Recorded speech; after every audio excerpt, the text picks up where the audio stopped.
I'm going to show you the stages of meiosis. We will be working with a standard human cell with 46 chromosomes in 23 pairs. The paper plate in this picture is the nucleus, with the rim being the nuclear membrane. We will be focusing on the two colored pairs of chromosomes for the purpose of this video. There is the red and pink pair on top and the blue and light blue pair on the bottom. These 4 chromosomes are going through interphase right now, right before becoming reproductive cells through meiosis. And they begin in meiosis 1 with interphase that has 3 phases, S1, G1, and S2.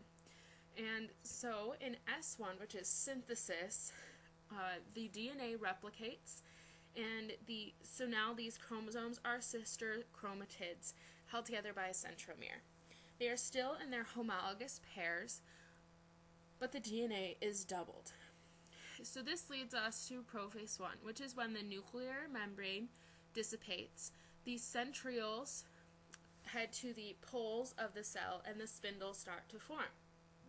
And so during prophase 1, a chiasma can occur. This is the exchange of genetic material.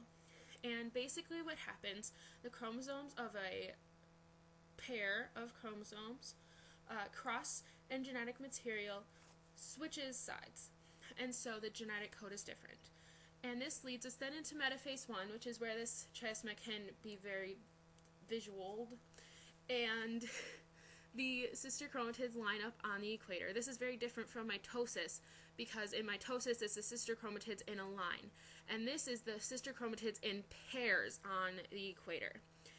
And now, as the spindles have started to attach to the sister chromatids, the spindles pull the sister chromatids to either side of the pole through anaphase 1.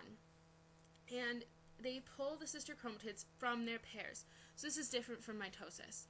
And telophase 1 occurs as the cell cleaves and separates, forming 2 separate cells that each have 23 sister chromatids or 46 chromosomes.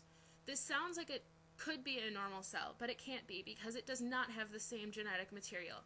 It is half of the genetic code, but with the same number of chromosomes, which is why it has to go through meiosis 2.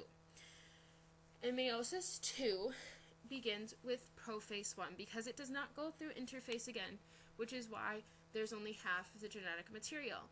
And so we're going to be focusing on the blue and red pair in the one cell with prophase 2.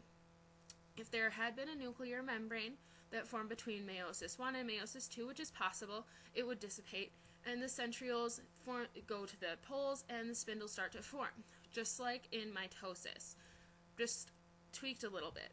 And metaphase occurs, very similar to mitosis again, as the sister chromatids line up on the equator of the cell.